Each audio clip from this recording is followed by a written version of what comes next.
I love authentic ethnic food. Szechuan vegetables, vindaloo gobi, and my favorite drunken noodles come from a Thai place that looks like it ought to be condemned. But many of these mom and pop restaurants are just scraping by.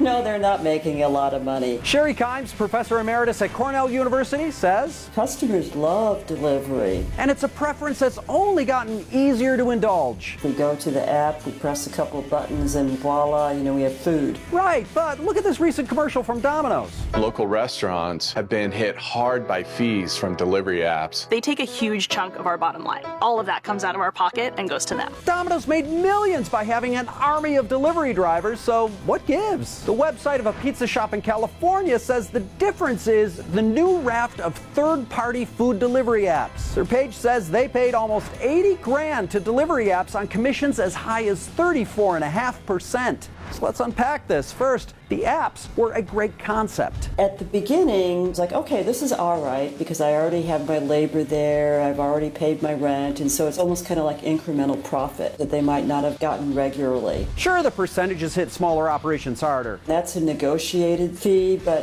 the smaller operators don't have as much power in their negotiation as like a large company like a McDonald's or an Applebee's sort of thing, and so it's probably closer to 30%. But it was only on a small percentage of orders. Before the pandemic, it was maybe about 10% of business. Yeah, before the pandemic, but then along came COVID. When we had a lockdown, it was about 60%. A 30% hit on only 10% of your business is manageable, but a 30% hit on 60% really cuts into your overall profits. Plus, during lockdowns, You don't have the dining business anymore. 100% of a dine-in check sticks to the restaurant, which paid for the staff that could also handle an incremental increase in delivery orders. So pre-pandemic, any business the app strummed up was gravy. But when lockdowns shut down dine-in service, You've got to cover all of those costs with what you're getting from the delivery. even though you're losing up to a third of many of those orders to commissions. That's where it starts to become really difficult. So how can mom and pop restaurants survive? They've got to make some decisions, because if they don't, they might be bye-bye. That could mean giving some dine-in space over to delivery or using lower overhead ghost kitchens for certain kinds of orders. And how you pass along third-party delivery costs matters. I've done some research on this. If you say to customers, delivery costs 20% more than takeout, the customers are okay with that. But if you say takeout is 20% less than delivery,